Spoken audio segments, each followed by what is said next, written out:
சட்டமன்ற உறுப்பினராக முதன்முறையாக தேர்வு செய்யப்பட்டு முதல் பேச்சுல முதலமைச்சர் அவர்களுக்கு ஒரு கோரிக்கை வச்சேன். உள்ளாட்சி அமைப்புகள்ல மாற்றுத்திறனாளிகளுக்கு நியமன பதவியை வழங்க வேண்டும் என்பதுதான் அந்த கோரிக்கை. இன்றைக்கு அந்த கோரிக்கைக்கு நம்முடைய முதலமைச்சர் அவர்கள் ஒரு வடிவம் கொண்டிருக்கிறாங்க, அதை நிறைவேற்றி கொடுத்திருக்கிறாங்க. எப்போதுமே நம்முடைய மாற்றுத்திறனாளிகளுடைய கோரிக்கைகளை நிறைவேற்றுவதாக நம்முடைய முதலமைச்சர் அவர்கள் திகழ்ந்து கொண்டிருக்கிறார்கள். உலகத்திலேயே எந்த நாட்டிலும் இல்லாத அளவிற்கு இந்தியாவிலேயே முதல் மாநிலமாக உள்ளாட்சி அமைப்புகள்ல மாற்றுத்திறனாளிகள் மக்கள் பிரதிநிதிகளாக இன்னைக்கு நியமிக்கப்பட இருக்கின்றீர்கள். இனி உங்களுடைய கோரிக்கைகளை, உங்களுடைய தேவைகளை நீங்கள் மற்றவர்கள் மூலமாக கேட்க வேண்டிய அவசியம் இல்லை.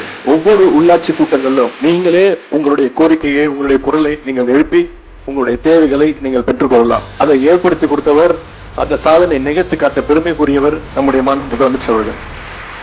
சமத்துவத்தையும் சமூக நீதியையும் உயிர்மூச்சா நினைச்சு முன்னேற்ற பாதையில் நடைபெறக்கூடிய நம்முடைய தமிழ் சமூகம் பெருமை கொள்ளக்கூடிய நாள் இந்த நாள்.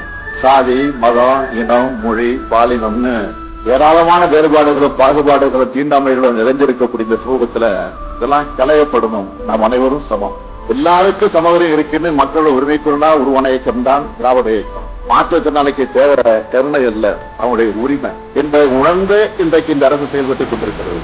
இப்பவும் சில பிற்போக்குவாதிகள் இவங்கெல்லாம் மக்கள் பிரதிநிதிகளாக என்ன செய்ய போறாங்கன்னு நினைக்கலாம். அவங்களுடைய தரம் அவ்வளவுதான். எந்த நொடியிலும் நீங்க தன்னம்பிக்கையை மட்டும் விட்டுவிடக்கூடாது. சோர்வடைய கூடாது. தலைவர் ரோல் மாடலா எடுத்துக்கிட்டு செயல்படணும்.